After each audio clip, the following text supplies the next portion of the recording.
अस्सलामुअलैकुम। पंज दरियावां दी धरती पंजाब, मेरा सोहना शहर लाहौर, पुरानी गल्ला मंडी जो जनाब तुहाडा खादम हाजिर है। कुछ दोस्तों की फरमाइश आ रही सी कि जनाब तुसी दाने का रेट साडे नाल शेयर नहीं किया इस महीने। ਉਹਦੀ रीज़न हैगी सी कि मैं इत्थे आया वां, टाइम कट के आया वां, गर्मी च आया वां उन्हां लोकां वास्ते कि जिहड़े महंगा दाना खरीदते हुए जिन्होंने परेशानी होंदी है। लेकिन इत्थे खसूसियत वेखी गई है कि हज़रत मौला अली करम अल्लाह वजह का फरमान है कि जिस पर एहसान करो उसके शर्त से बचो।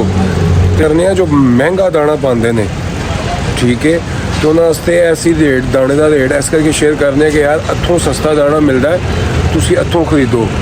खैर बहरहाल कुछ दोस्तों की फरमाइश थी लाहौर तो बाहर तो आउट ऑफ सिटी तो जिन्होंने कहा कि जनाब इस महीने की दाने की रेट लिस्ट शेयर नहीं की, तो जनाब उन्होंने फरमाइश से शेयर कर रहे हैं। जनाब अज तारीख हो गई 29 मई 2025 बरोज़ जुमेरात।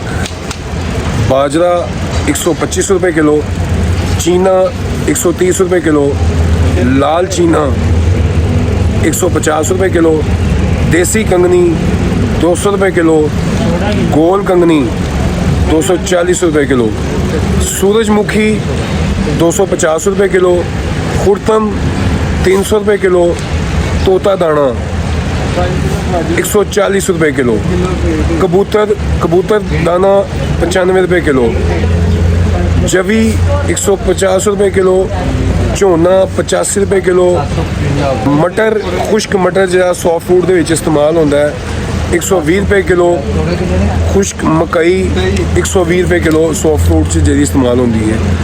सरसों का बीज जनाब 200 रुपये किलो, ईरानी सूरजमुखी जो बिग पैरट्स में पैंदी है 350 रुपये किलो, दलिया मकई 100 रुपये किलो, तो कद्दू का बीज 240 रुपये किलो। जनाब ए रेट लिस्ट हैगी है 29 मई 2025 की।